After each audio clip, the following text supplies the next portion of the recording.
Hello everyone, good morning. আমি Priyanka from Kolkata. আমার চ্যানেলের আরও একটি নতুন ব্লগে আপনাদের সকলকে জানাই স্বাগত।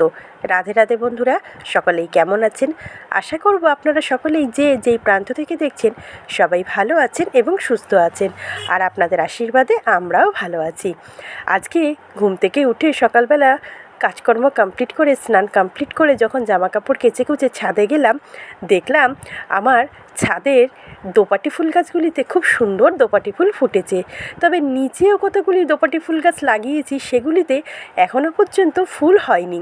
দোপাটি ফুলগুলি দেখে না ভীষণ আনন্দ পেয়েছি, তাই তাড়াতাড়ি আপনাদের সঙ্গে শেয়ার করব দেখে ফুলগুলির কিছু ভিডিও ক্লিপ তুলে ফেললাম। তো প্রত্যেক দিনের মতনই যথারীতি যেরকম কাজকর্ম শুরু করে ফেলি, তো চলুন আপনাদেরকে সঙ্গে নিয়ে আজকের ব্লগটা সকাল থেকেই শুরু করে ফেলেছি। এবারে আমি এখন তরকারি বসিয়ে দিচ্ছি, তবে ভাতটা কিন্তু হয়ে গেছে। আর এখানে বসাচ্ছি ডাঁটা, আলু, কুমড়ো আর বড়ি দিয়ে তরকারি। ডাঁটাগুলি অনেক দিন ধরেই ফ্রিজে ছিল, তাই ভাবলাম ডাঁটাগুলি রান্না না করলে শুকিয়ে যাবে, তাই অল্প করেই তরকারিটা হয়েছে, কিন্তু তরকারিটা খেতে আমাদের বেশ ভালোই লাগে।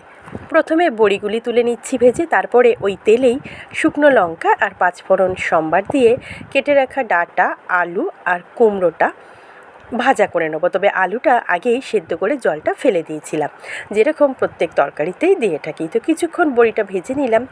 আজকে সকাল থেকে আকাশে মেঘ করেছে ঠিকই, তবে আবার রোদ্দুরও উঠছে, আবার এদিকে বেশ সুন্দর ঝোড়ো হাওয়ার মতন হাওয়াও দিচ্ছে।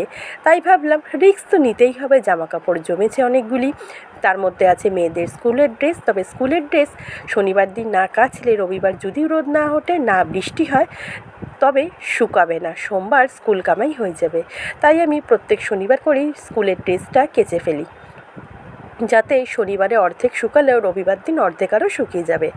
আর হাতের কাছে পাখার হাওয়ায় শুকনোর উপায়টা তো আছেই, সেই মা ঠাকুমাদের আমল থেকে, সেটা তো রয়েইছে, সেটা মগজস্ত্র। তবে রৌদ্রে শুকানোটা কিন্তু বেশ জরুরি। ঘরে কাপড় জামা মেললে যাদের ঠান্ডার বা সর্দি কাশির ধাত আছে, তাদের কিন্তু চট করে ঠান্ডা ধরে যায়। যেমন আমাদের ঘরেই আমার আর আমার ছোটো মেয়ের সর্দি কাশি লাগা ধাঁচ আছে দেখে আমাদের ঘরে ভিজে জামা কাপড় মেললেই পরের দিনই আমাদের খক করে কাশি আর থেকে থেকে হাঁচি শুরু হয়ে যায়।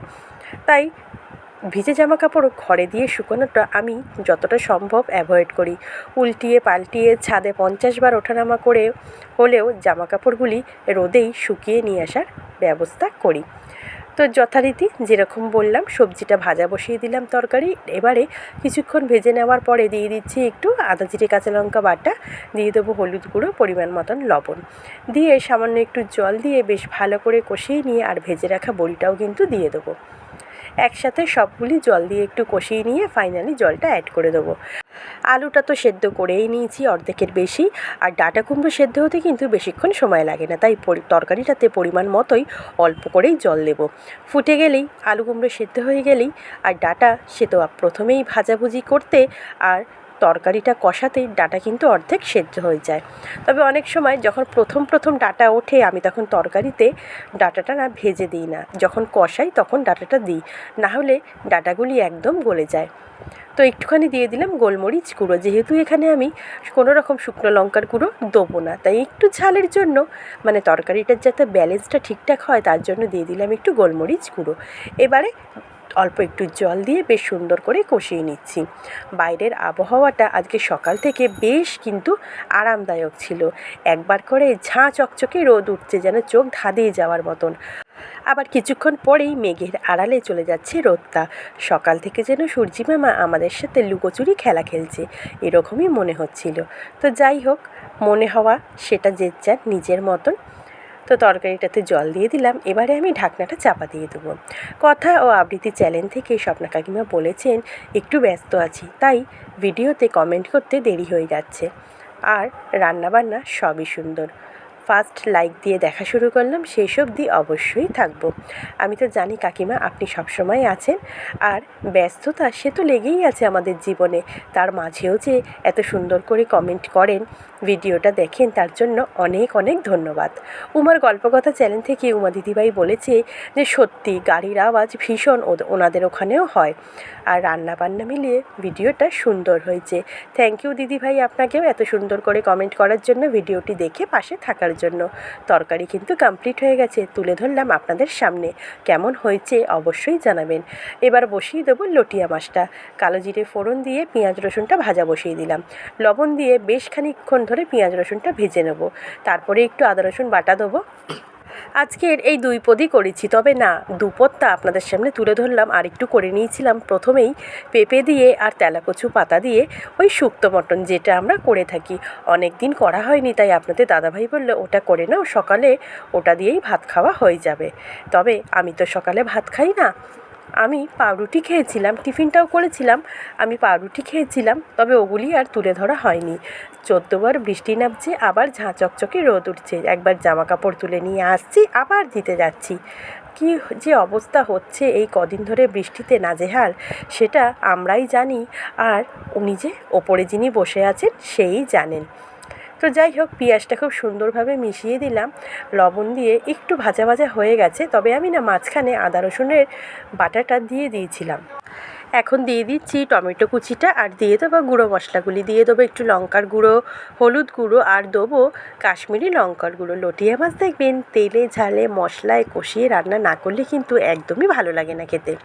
কিছু কিছু মাছ আছে যেগুলি পাতলা ঝোল কাঁচা লঙ্কা চিড়ে খেতে কিন্তু বেশ ভালো লাগে গরম গরম ভাতের সাথে। আবার কিছু কিছু মাছ আছে যেগুলিতে বেশ তেল ঝাল মশলা দিয়ে কষিয়ে রসিয়ে রান্না করলে ভালোই লাগে না খেতে, দেখতেও ভালো লাগে না, আর খাওয়া তখন মাথায় উঠে যায়। দেখবেন আমরা প্রথমেই খাবারের বাইরের সৌন্দর্যটাই কিন্তু তুলে ধরি সকলের সামনে। সে কোনো বড় রেস্টুরেন্ট হোক আর বাড়ির তৈরি কোনো খাবারই হোক না কেন, দেখতে সুন্দর হলেও যদি সেই খাবারটা শরীরের পক্ষে অনুপযোগীও হয়, তবুও সেই খাবারটাই আমাদের খেতে কিন্তু বেশি ভালো লাগে। তবে এই লটিয়া মাছের থেকে পেঁপে দিয়ে তেলাকচু পাতা দিয়ে করা শুক্তোটা কিন্তু শরীরের পক্ষে বেশি উপকারী। তবু বাচ্চারা কি সেটা খাবে? সেটা যেহেতু দেখতে মোটেও ভালো না, আর খেতেও সেরকম সুস্বাদু না, তাই আমার মেয়েরা তো পাতেও নেয় না। আমরা 3 জনেই খাই, আপনাদের দাদাভাই, আমি আর বাবা। তবে আমি একটু বেশি খাই, যেহেতু তেলাকচু পাতা সুগার কন্ট্রোল করতে কিন্তু বেশ সাহায্য করে। যাদের হাই প্রেশার আছে তারাও কিন্তু তেলাকচু পাতা দিয়ে মাছের ঝোল বা এরকম শুক্তো করে খেতে পারেন, সেটাও কিন্তু আপনাদের শরীরের পক্ষে বেশ উপকারী হবে। মশলা দিয়ে বেশ সুন্দর করে কিন্তু কষিয়ে নিচ্ছি। একটুখানি জল অ্যাড করে আমি মশলাটা যাতে একটুখানি টমেটোটা একটু মেল্ট হয়ে যায়, তার জন্য একটু ঢেকে দিয়েছিলাম। তো এখন ঢাকনাটা খুলে মাছগুলি অ্যাড করে নেবো। তবে আজকে মাছগুলির মধ্যে একটু লঙ্কার গুঁড়ো, হলুদ গুঁড়ো আর একটু কাঁচা সর্ষের তেল মাখিয়ে রেখেছিলাম।